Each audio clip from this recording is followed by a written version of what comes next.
Marami sa atin ang merong mga bagay na kinokolekta, kagaya ng laruan, bag, sapatos at kung ano-ano pa. Mula sa simple hanggang sa weirdong bagay ay kinokolekta ng ilan sa atin.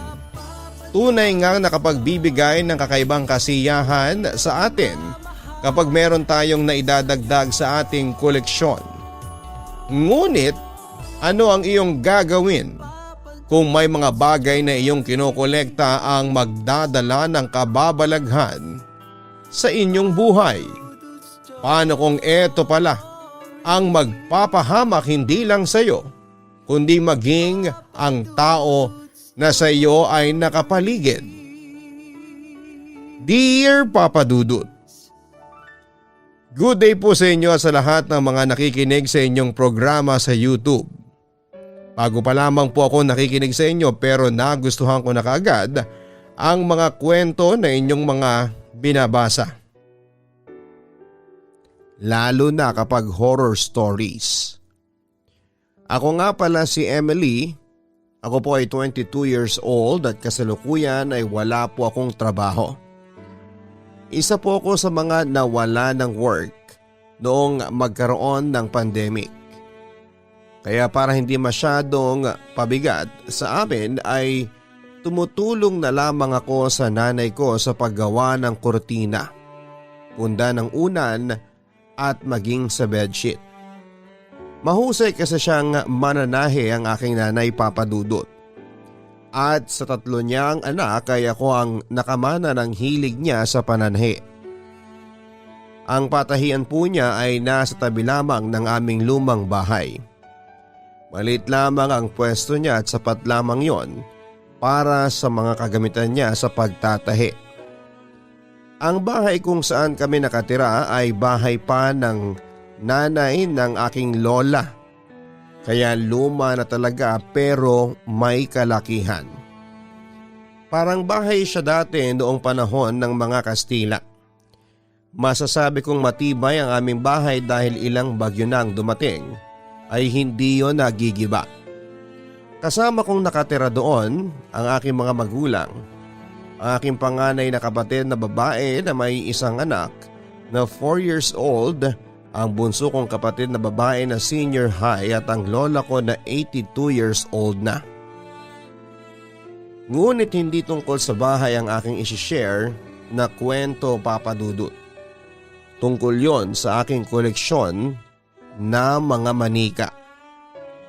Hindi basta-bastang manika ang aking kinokolekta kung hindi yung mga manikang sira na, luma o kaya ay yung mga napupulot ko sa daanan at basurahan. Pagkatapos ay inaayos ko sila. Ginagawa ng damit at binibihisan. Parang nire-restore ko sila pero hindi sobrang restoration. Ang gusto ko kasi ay nakikita ko pa rin sa kanila kung paano ang itsura nila noong nakuha ko sila. Alam ko na ang weird ng collection ko, pero yun kasi talaga ang nakahiligan ko, Papa Dudut. Kung ang iba ay natatakot sa ganong klase ng manika, ako naman ay hindi. Tuwang-tuwa ako kapag nakikita ko sila sa pinagawa kong display cabinet. Meron yung sliding glass door para hindi sila maalikabukan at para na rin palagi ko silang nakikita. Nakalagay yun sa kwarto namin ng aking bunsong kapatid. Magkakasama kasi kami sa isang kwarto sa second floor, Papa Dudut. Palagi nga akong inaaway ng bunso kong kapatid na si Erica kapag may dinadala akong napulot na manika sa aming bahay. Medyo natatakot kasi siya sa mga manika ko pero wala siyang magagawa kasi hindi lang siya ang may-ari ng kwarto. Mama, si Ate Emily, may dala na namang manika. Sigaw na sumbong ni Erica nang pumasok ako sa kwarto na may dalang plastic baby doll na wala ang isang binti. Nakita ko yung tinapo ng kapitbahay namin sa basurahan. Hiningi ko na lang. Padapang nakahiga si Erica sa itaas ng double deck. Sa itaas siya at doon ako sa ibaba nakapwesto sa pagtulog. Asa ka pang magagalit si mama sa akin? Sanay na siya sa collections ko. Ikaw lang itong hindi Erica. Mataray kong turan sa kapatid ko. Ew, for sure galing yan sa basurahan. Hindi ka ba natatakot na baka may virus yan? Pandemic ngayon ate, baka nakakalimutan mo. Halos hindi makatingin si Erica sa manikang dala ko. Huwag kang mag-alala kasi hindi ko nakakalimutan. Pinaliguan ko na ito ng alkohol bago ko dalhin dito. Okay ka na? Nangaasar kong sagot. Kahit na, hindi ka ba natatakot sa mga yan ate? Tugon pa ni Erica. Hindi, at bakit ako matatakot sa kanila? Ang gaganda at ang cute kaya nilang lahat, nakangiti kong sagot. Walang nagagawa ang pagsusumbong niya sa mama namin kapag may bago akong dalang manika. Gaya ng sinasabi ko ay sanay na si mama sa akin. Siya pa nga nagbibigay sa akin ng tela at nagpapahiram ng sewing machine kapag kailangan kong gawa ng damit ang mga manikang napupulot ko, Papa Dudut. Padabog na lumabas ng kwarto si Erica. Gusto kong igawa ng damit ang baby doll na itinapon sa basurahan. Kinuha ko ang isang multi-purpose plastic bag sa ilalim ng double-deck bed ko at doon ko nilagay ang mga tela at gamit sa pananahi. Pumili ako ng magandang kulay ng tela na babagay sa manikang dagdag sa aking koleksyon. Gustong gusto ko ang paggawa ng damit ng manika dahil nare-relax ako at kakaibang kasiyahan ng aking nararamdaman kapag maganda ang kinalabasan ng aking pagtatahi. Hindi na ako gumamit ng sewing machine sa paggawa ng damit ng baby doll. Kamay lang ay nakagawa na ako ng maliit na sando at shorts. Masaya ko yung isinuot sa kanya at pagkatapos ay nilagay ko yon sa pinakamataas na floor ng aking display cabinet at sinarado ko na. Meron yung lock dahil ayokong may ibang humahawak sa mga manika ko, Papa Dudut. Pinangalanan ko siyang Pilar. Talagang pinapangalanan ko ang mga manika ko at tanda ko ang lahat ng pangalan nila kahit pa nasa 30 pieces na sila. Iba't iba kasi ang mga sizes nila. The next day ay nagkausap kami ng aking kaibigan na si Sam through video call. Birthday pala niya ng araw na yon at ang plano niya ay i-celebrate ang birthday niya sa bahay nila sa Cavite sa darating na Sabado. Pinili niya ang weekend para makasama ang iba naming mga kaibigan. Puro fully vaccinated daw ang mga inimbitahan niya kaya hindi ako dapat na matakot. Palagi akong sa bahay nila before pandemic kaya alam ko na ang pagpunta doon, Papa Dudut. Pagdating ng Sabado ay pumunta na ako kina Sam. Iilan lang ang bisita niya tapos ang nakakatuwa pa ay puro kaibigan ko rin. 5 lang kaming lahat na nagpunta plus si Sam. 3 babae, 2 lalaki at 1 Becky kami. Nagluto ng masasarap na handa ang nanay ni Sam. Ang daming handa. Pagsabit ng 7 ng gabi ay inumpisahan na namin ang pag-iinom.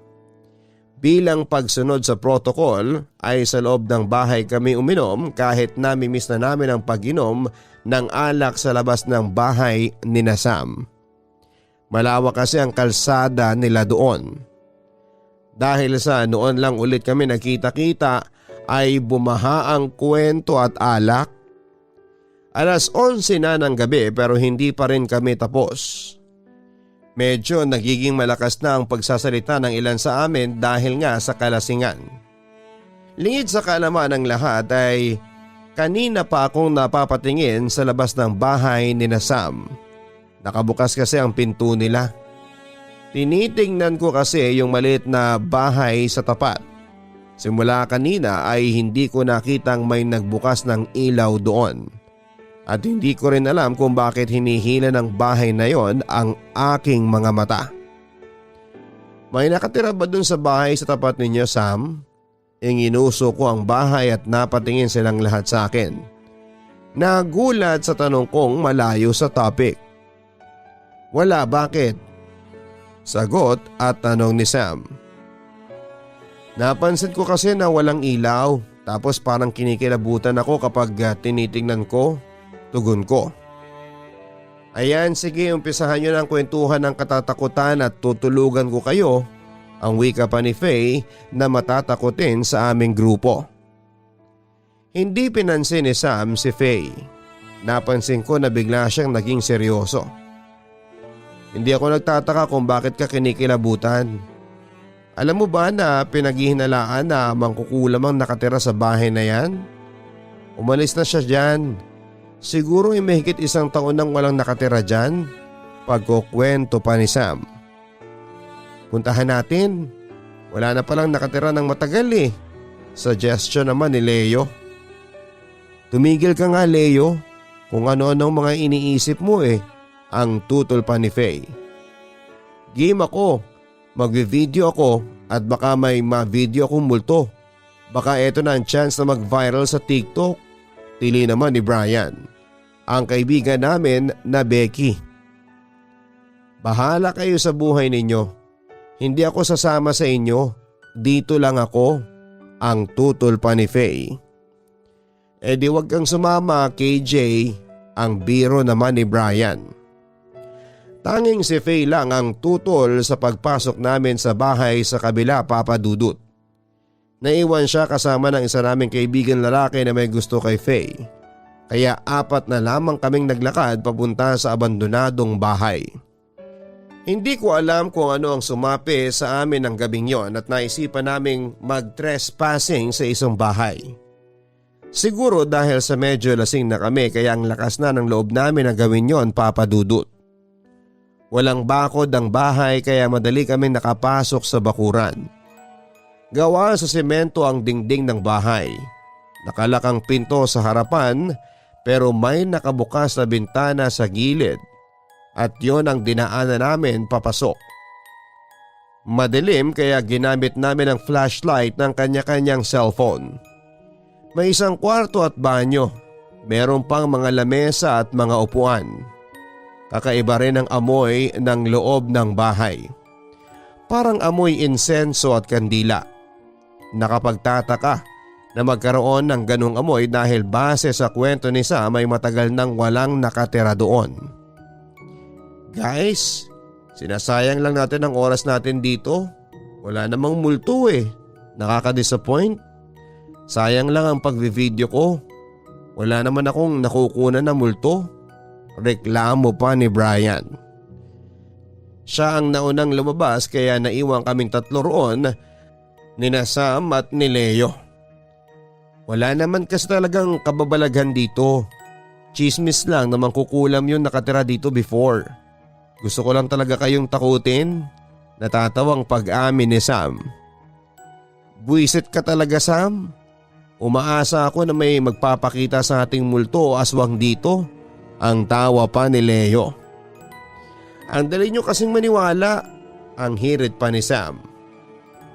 Alam nyo, tara na. Bumalik na tayo sa bahay. Baka kung anong ginagawa ni Faye at Paulo. Baka babuyin nila ang house namin. Pabiro niyang dagdag.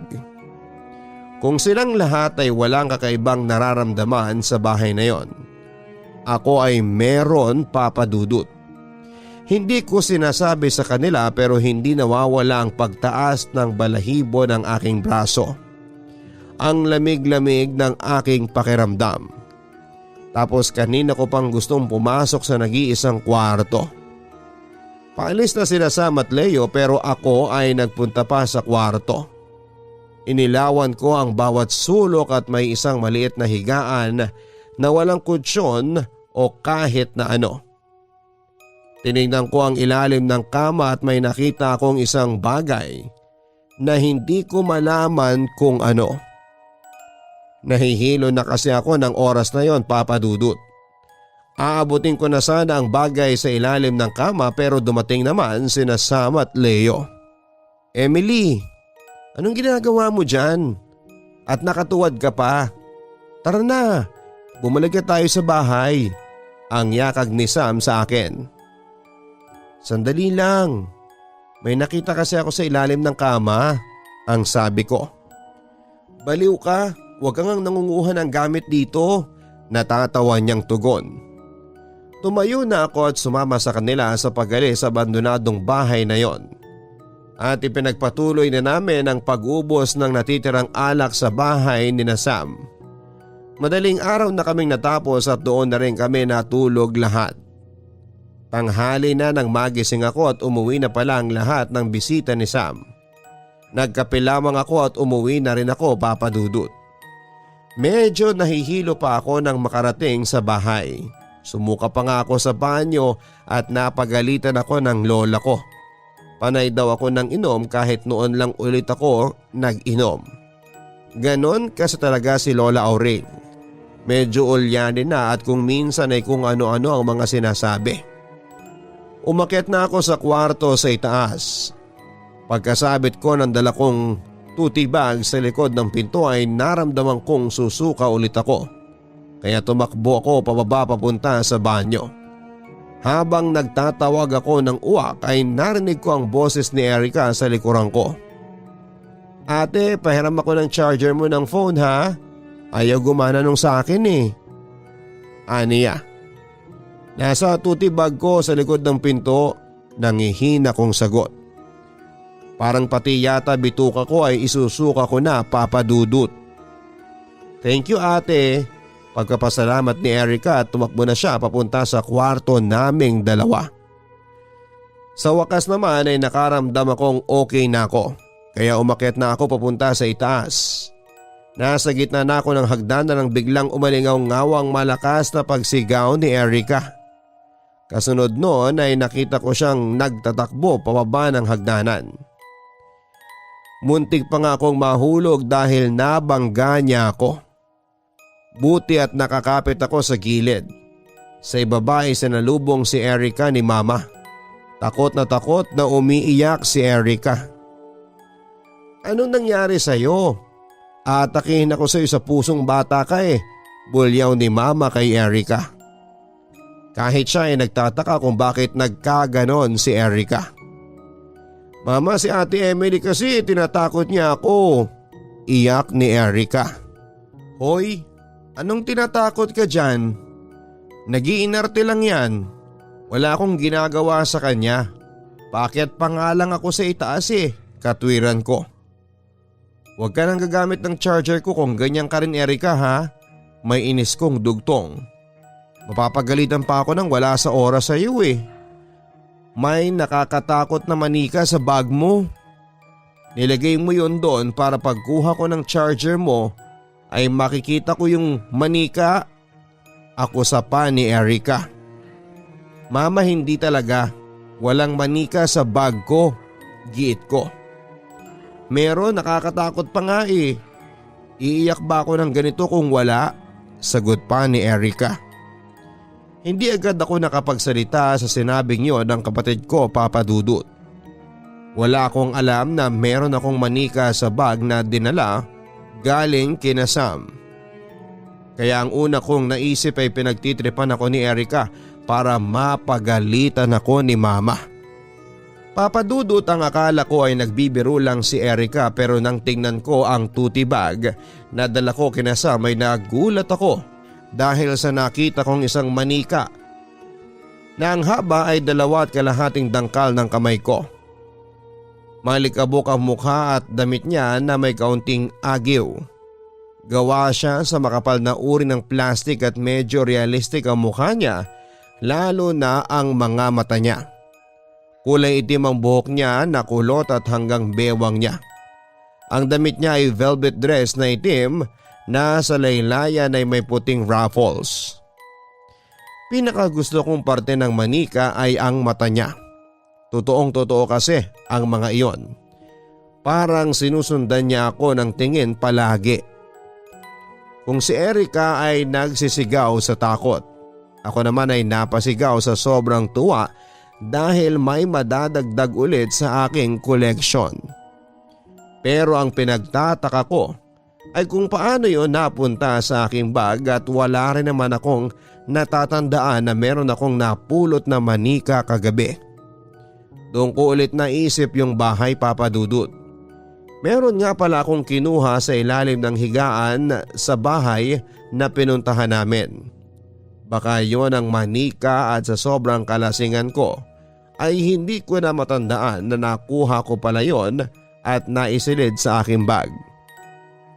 Naisip ko na bigyan na siya ng pangalan at isang pangalan ang agad na pumasok sa utak ko. Pagkakita ko sa manika, Bella ang agad kong naisip. Ibig sabihin ay beautiful kasi maganda naman talaga siya. Sa lahat ng manika na napulot ko ay siya ang pinakamaganda. Nilinisan ko si Bella, nilabang ko rin ang damit niya.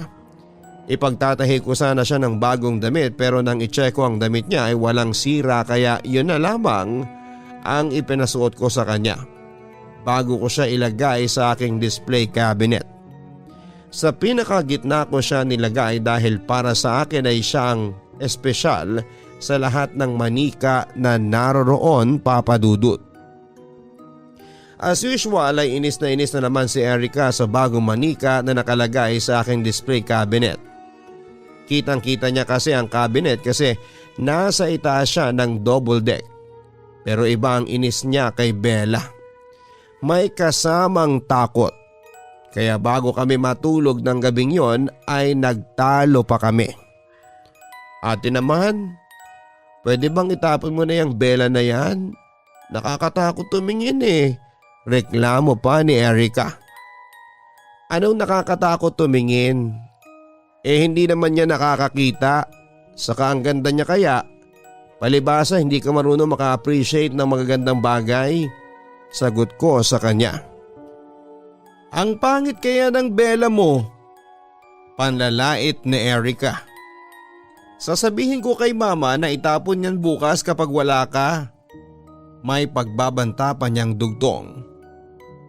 Sorry pero may permiso na ako kay mama. Nagandahan nga rin si mama kay Bella at igagawa pa niya ng bagong damit si Bella bukas. Saka nandito ako sa bahay bukas kaya wala kang chance na itapon si Bella. Pangaasar ko pa kay Erica. Talaga si Erica ang palagi kong kaaway pagdating sa aking mga manika, Papa Dudut. Pagkapatay ng ilaw ay humiga na ako para matulog. Mabilis akong makatulog, Papa Dudut, kaya wala na akong alam sa mga nangyayari. Nagising na lamang ulit ako nang may marinig akong parang naglalakad. Ang sahig kasi namin sa itaas ay kahoy kaya kapag may naglalakad ay dinig ka agad. Inaantok na tinignan ko ang paligid at inaaninag ko sa dilim kung sino yung naglalakad pero wala naman akong makitang tao. Iniisip ko na lang na guni-guni ko ang mga narinig ko kaya bumalik na ulit ako sa pagkakatulog. Ang malakas na sigaw ni Erica ang naging alarm clock pagdating ng umaga, Papa Dudut. Nagulat ako kasi baka kung napaano na siya. May kasamang iyak kasi ang sigaw niya. Papa Dudut, bumangon ako kaagad at nakita ko siya sa taas ng double deck na nakasiksik at yakap ang kanyang sarili. Sa paanan niya ay naroon si Bella. Parang nakangiti sa pagkakatingin ko sa mukha niya. Nag-aalalang umakyat sa itaas sina mama at papa at sinabi ni Erica na itinabi ko sa kanya si Bella para takutin siya. Emily, alam mong takot sa manika ang kapatid mo. Bakit tinatakot mo pa? Napakasutil mo talaga. Nagagalit na sabi ni Papa sa akin. Papa, hindi ko tinatakot si Erica. Hindi ako nagtabi sa kanya kay Bella. Promise po. Malamang siya nagtabi niyan sa kanya para mapagalitan niyo ko. Gumagawa lang yan ng eksena para ipatapon niyo sa akin si Bella. Pangangatwiran ko. Takot na nga ako sa manika mong yan tapos itatabi ko pa sa akin. Turan pa ni Erica habang umiiyak. Tama na nga yan at umagang umaga. Ikaw Emily, pinapayagan kitang magdala rito ng mga manikang napupulot mo pero wag mong gawing panakot kay Erica. Kapag inulit mo pa yan, ako mismo magtatapon sa mga manika mo. Hindi lang yan si Bella ang itatapon ko kundi lahat. Pagbabanta pa ni Mama. Pero Mama, mga ngatwiran pa sana ako pero nang tingnan ako ni Mama ng masama ay nanahimik na lamang ako, Papa Dudut. Ayoko nang mawala ang lahat ng manika ko. Ang tagal ko silang inipon at ayaw kong basurahan ang makikinabang sa kanila. Lahat sila ay mahalaga sa akin at parang mga anak na ang turing ko sa kanila. Papa Dudut, ako ay nagtaka sa nangyari lalo na at nakita ko ang susi ng display cabinet na naroon pa rin sa pinagtataguan ko. Parang imposible rin kasi na sinadya ni Erica na itabi sa kanya si Bella. Takot na nga siya sa manikang yon unless gusto niya talaga na mapagalitan ako ni Mama at ni Papa.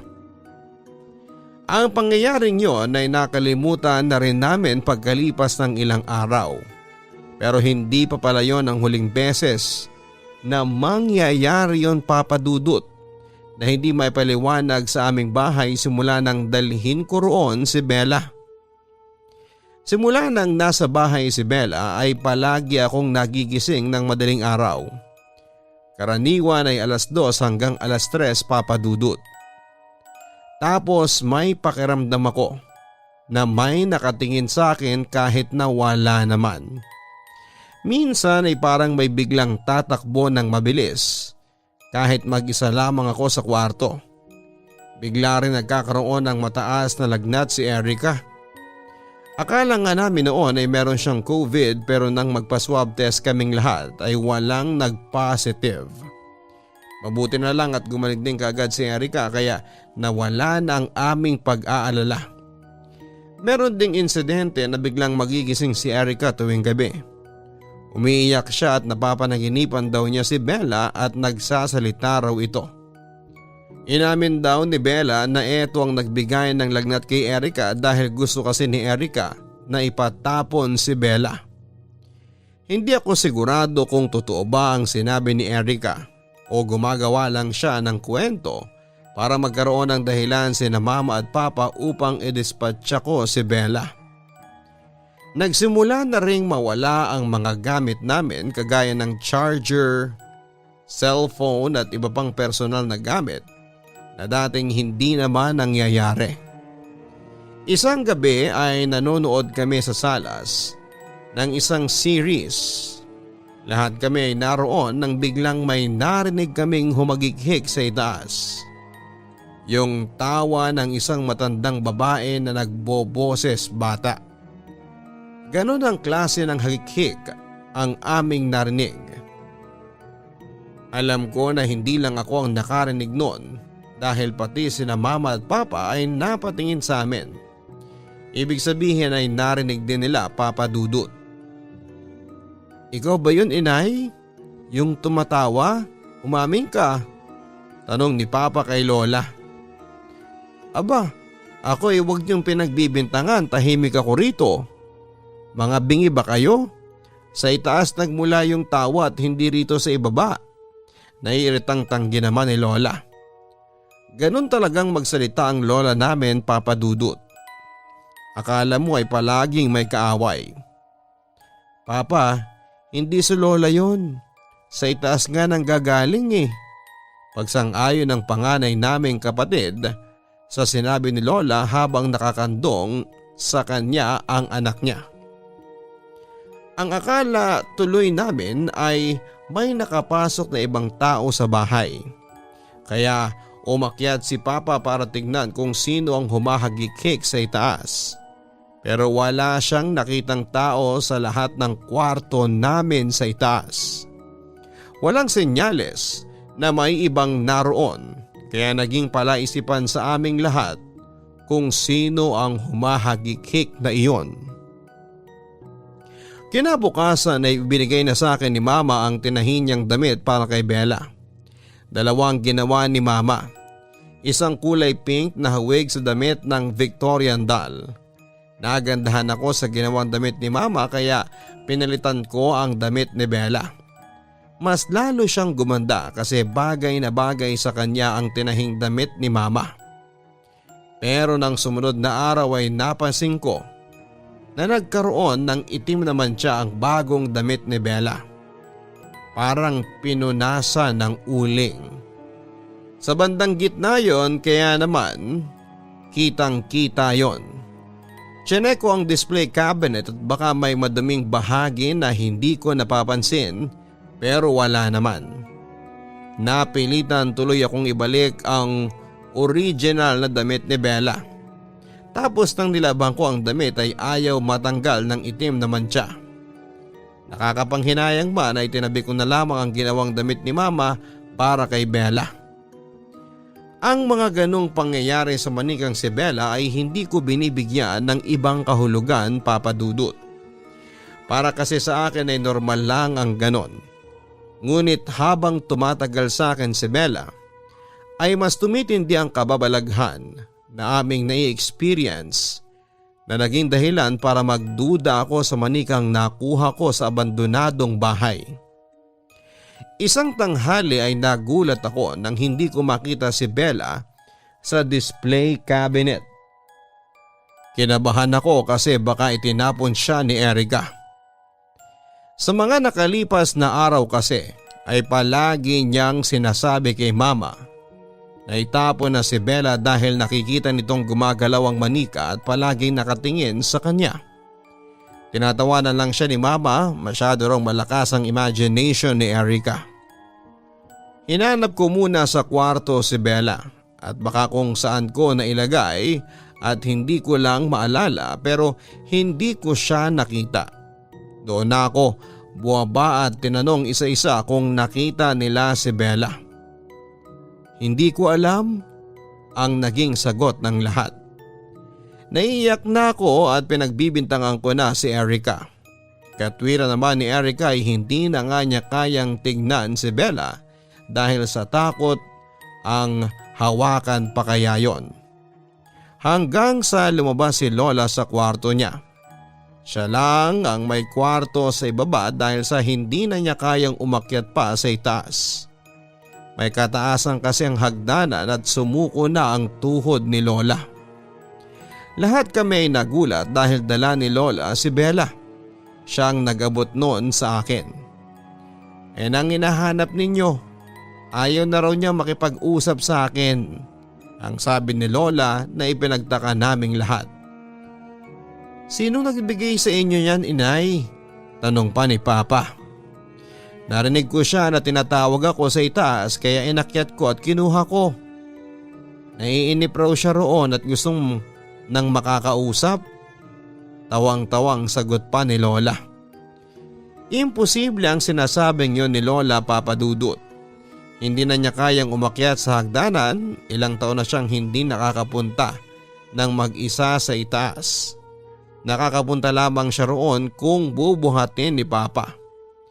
Kahit na anong pilit namin kay Lola na magsabi ng totoo kung sino ang nagbigay sa kanya ng manikang si Bella, ay iginigiit niya na siyang umakyat ng mag-isa dahil tinawag siya nito. Sa tingin mo kaya nang umakyat ulit ni Nanay sa itaas? Narinig kong tanong ni Mama kay Papa habang nasa salas ako at nag-uusap sila sa may kusina. Imposible. Nakita mo naman na 3 baitang pa lang ay sumasakit na ang tuhod nun. Sagot pa ni Papa. Paano niya nakuha yung bagong manika ni Emily? Naguguluhang tanong pa ni Mama. Malamang ay isa sa mga anak mo. Ayaw lang umamin. Baka napagtripan si Inay. Ano ba kasi ang iniisip mo?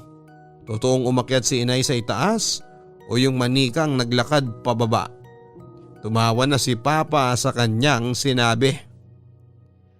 Paano nga kung naglalakad yung manika? Hindi ba may ganun sa mga pelikula kahit nga sa kay MJS may mga nafi-feature sila na haunted doll? Baka ganun yung manikang yun. Saka napansin ko rin na simula nang dalhin ni Emily si Bella dito sa bahay natin ay parang naging kakaiba ng atmosphere dito. Parang ang lamig na palagi, saka parang palagi may tumatakbo sa itaas kahit na walang tao. Mahabang wika ni Mama na may kasama pang takot. Malamig na kasi, bare months na, malapit nang magpasko. Kakapanood mo yan ng horror eh. Kapag nga manonood ng horror ang mga bata ay huwag kang nakikipanood. Kung ano-ano tuloy yung pumapasok sa utak mo. Tugon pa ni Papa. Hindi ako nagbibiro. Kahit nga si Erica ay nagsasabi na parang tumitingin si Bella sa kanya. Giit pa ni Mama. Noon ay tinatawanan ko lang si Erica kapag sinasabi niya yon. Pero ngayon ay naniniwala na ako sa kanya na merong kakaiba talaga sa manigang yon. Dugtong pa ni Mama. Anong gusto mong sabihin? May buhay yung manika? Gawa sa plastic yung manigang yun ni Emily. Paano magkakaroon yun ng buhay? Natatawang turan pa ni Papa. Ewan ko sa'yo. Nagsasabi na nga ako nang napapansin ko sa manikang yon pero ayaw mo pang maniwala. Inis na sabi ni Mama at lumabas na siya ng kusina. Papadudot, aaminin ko na sa mga sandaling yon ay nag-iisip na rin ako ng baka nga may kakaiba kay Bella. Nung una kasi ay hindi ako naniniwala kay Erica. Pero simula na mangyari ang insidenteng yon kay Lola at narinig ko ang mga sinasabi ni Mama tungkol kay Bella, ay nagkakaroon na ako ng pagdadalawang isip kay Bella. Nagtatalo na ang utak ko kung itatapon ko na ba si Bella o hindi. Sa huli ay nanalo ang kagustuhan kong huwag itapon si Bella. Siya kasi ang pinakamagandang manika sa aking koleksyon. Siguro nga ay tama si Papa. Baka nga nasosobrahan na kami sa panonood ng horror. Lagpas isang buwan na si Bella na nasa bahay papadudot. Hindi na yata nakayanan ni Erica na palagi nakikita ang manikang yon kaya nakiusap siya kina Mama at Papa na kay Lola na lamang ito tatabi sa pagtulog sa ibaba. Pumayag sila para may kasama na raw si Lola. Pabor yun sa akin kasi wala na akong maririnig na nagrereklamo tungkol sa mga manika ko. Ang totoo ay naiirita na ako sa mga rant ni Erica tungkol kay Bella. Hindi ko makakalimutan ang unang gabi na natulog ako na mag-isa sa kwarto papadudot. Yun na yata ang pinaka nakakatakot na nangyari sa buong buhay ko. Bago ako matulog ay sinigurado ko muna na nasa loob ng display cabinet ang lahat ng aking manika, lalong-lalo na si Bella. Inilak ko yon at saka ko pinatay ang ilaw para matulog na. Kagaya ng ilang nakalipas na gabi ay nagising ako sa ingay na parang may tumatakbo sa kwarto. Pagbukas ng mata ko ay may nakita akong dalawang paa na nakalaylay sa itaas ng higaan. Yun bang nakaupo siya sa gilid ng higaan habang nakakuyakoy. Kahit madilim ay alam kong paayon base sa hugis nun. Ang una kong naisip ay si Erica yon dahil siya naman talaga ang natutulog sa itaas. Bakit ka nandito?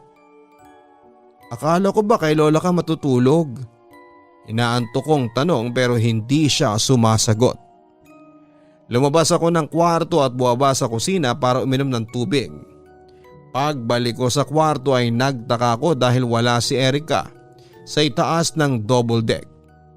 Maayos ang pagkakalatag ng bedsheet at walang sign na merong humiga roon papadudot. Hindi ko na pinatay ang ilaw sa takot. Iniisip ko kung kaninong mga paa ang nakita ko sa itaas ng double deck kahit wala namang pala roon si Erica. Mas lalo pa akong natakot nang biglang nalaglag si Bella mula sa kinakalagyan nito. Tumayo tuloy ako para buksan ang display cabinet para ibalik si Bella sa dati niyang pwesto. Nang hawakan ko siya ay napatingin ako sa mata niya. Para kong nahihipnotismo ng mga mata niya, Papa Dudut. Yung bang para akong nahihilo na nasusuka. Hindi ko maipaliwanag ang aking nararamdaman ng sandaling yon. Sinabi ko kay Mama ang nangyari kagabi. Kahit siya ay kinalabutan nang sabihin ko na may nakita akong paa na nakalaylay sa taas ng double deck. Kinumpirma sa akin ni Erica na hindi siya umakyat sa itaas kagabi dahil mahimbing ang tulog nito. Katabi si Lola. Hinding-hindi raw siya babalik sa pagtulog sa kwarto namin hanggang nandun si Bella. Kaya raw tiisin ni Erica ang iba kong manika pero si Bella ay hindi. Biniro pa nga niya ako na sa akin na nagpaparamdam si Bella kasi wala na siya sa kwarto naming dalawa. Ang nangyari ng gabing yon ay talagang nakapagpaisip sa akin kung dapat ko pa bang isama sa koleksyon ko si Bella, Papa Dudut. Noong wala kasi siya ay walang kababalaghan na nangyayari sa aming bahay. Pero mula nang dalhin ko siya sa amin ay saka lang naging parang nasa haunted house ang bahay namin. Nagiging dahilan pa ng pagtatalo namin si Bella. Dahil sa hindi na ako matahimik ay tinawagan ko si Sam para kausapin. Siya lang kasi ang kilala kong pwedeng makasagot sa mga katanungan ko tungkol kay Bella. Iniisip ko na baka may alam siya sa history ng manikang napulot ko. Sam? Natatandaan mo ba nung last time na pumunta kami sa inyo tapos pumasok tayo sa bahay sa tapat ninyo? Nakita mo ba na may dalang manika ako pagkalabas natin doon? Tanong ko kay Sam. Lasing na ako that time Pero wala akong natatandaan na may dala kang manika. Ewan ko, hindi rin ako sure. Bakit pala? Usisa pa ni Sam. May nauwi kasi akong manika mula doon sa bahay na yun Dinala ko rito sa bahay namin pag-amin ko. Sorry pero hindi ko na maalala kung may naiuwi ka nga talaga. Pero may problema ba? Muling tanong ni Sam. Parang meron Haunted yata yung manika na nakuha ko sa bahay ng pinuntahan natin. Yung kapatid ko na si Erica ang madalas na tinatakot. Ang daming hindi ma-explain na bagay na nangyayari sa bahay simula nang dalhin ko yung manika. Lahat kami ay natatakot na sa kanya. Kahit ako na mahilig sa mga manika ay takot na rin. Nanginginig ang boses ko habang nagpapaliwanag kay Sam. Seryoso ba yan? Baka nagpa-prank call ka lang ha? Dudang turan pa ni Sam. Seryoso ako Sam. Hindi ko ugali ang mang-prank. Alam mo yan, tugon ko. Okay, naniniwala na ako. Isan mo nga sa akin yung picture ng manika at ipapakita ko kay Mama. Si Mama kasi ang nakakausap nung nakatira dyan dati. Baka meron siyang alam. Ang wika pa ni Sam. After ng pag-uusap namin ni Sam ay pinicturean ko si Bella.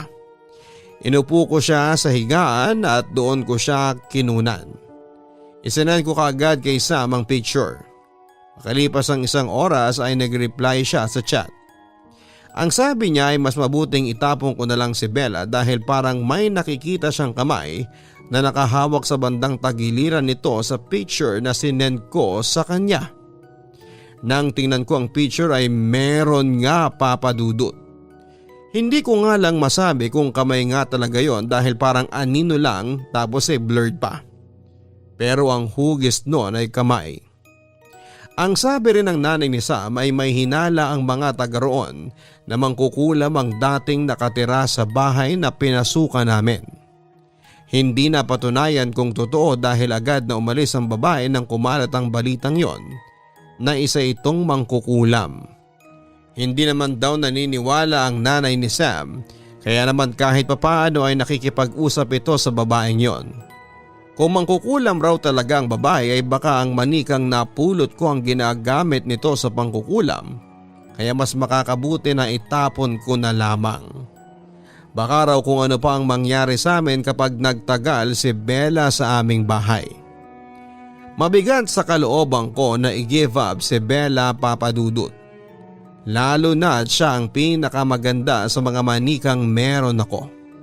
Pero mas inisip ko ang kapakanan at kapayapaan ng aking pamilya. Ayoko na meron nga akong Bella pero halos gabi-gabi kaming natatakot dahil sa kanya.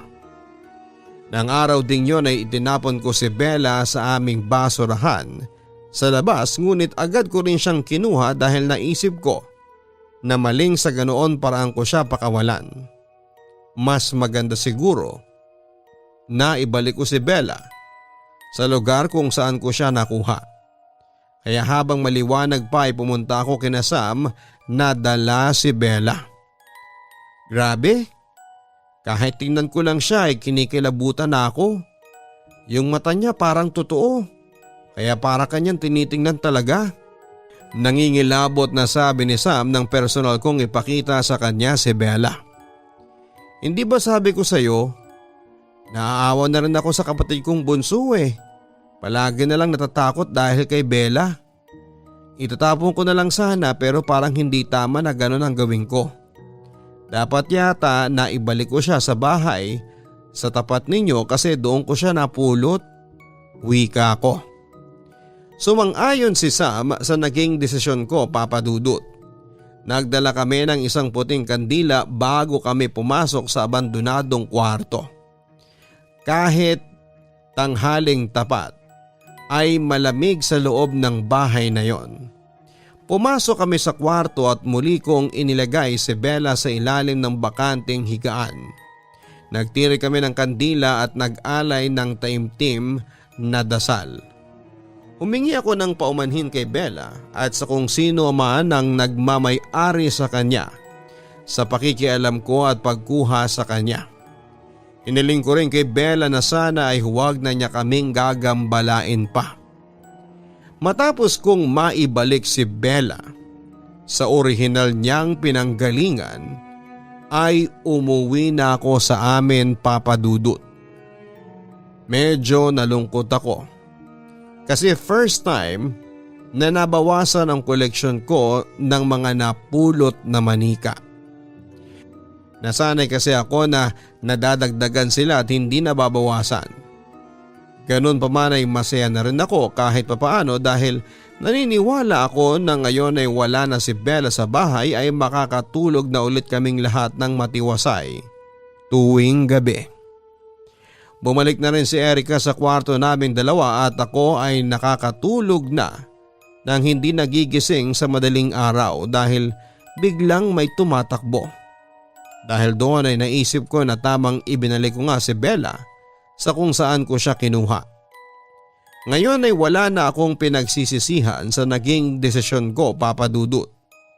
Bumalik na po sa normal ang aming bahay at wala na kaming nararanasan na pagpaparamdam at kababalaghan.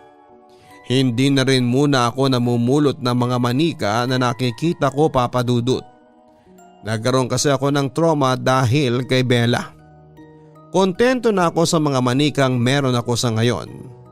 At wala pa akong balak na dagdagan sila dahil baka kagaya ulit ni Bella ang sunod na mapupulot ko. Hanggang dito na lamang po ang sulat ko, Papa Dudut. Masaya ako na na-share ko sa inyo at sa mga subscribers ninyo ang aking kwento. Mag-iingat po tayong lahat and God bless. Lubos na gumagalang, Emily. Tunay ngang naghahatid ng kasiyahan sa atin ang pangongolekta ng iba't ibang bagay. Ngunit mas maganda na maging maingat din tayo sa mga bagay na kinukuha natin ng walang paalam. Sa iyo naman, Emily, at sa iyong pamilya, sana ay magtuloy-tuloy na ang matiwasay ninyong paninirahan sa inyong bahay. Minsan ay mahirap talagang magdala ng isang bagay sa ating tahanan. Hindi kasi natin alam kung meron bang nakakapit na kwento ng kababalaghan sa bagay na yon, lalo na kung ito ay ating napulot lamang. Don't forget to like, share, and subscribe. Maraming salamat po. Ang buhay ay mahiwaga, laging may lungkot at saya. Sa Papa Dudut Stories, laging may karamay ka.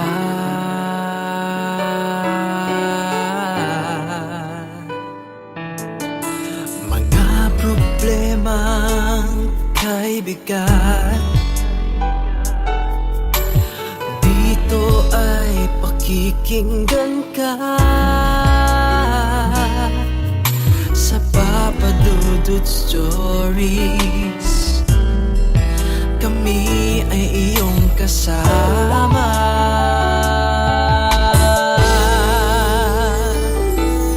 Dito sa Papa Dudut Stories, ikaw ay hindi nag-iisa.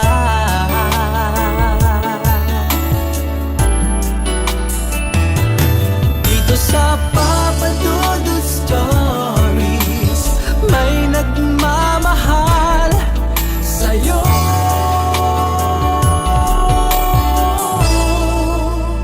Papa Dudut Stories,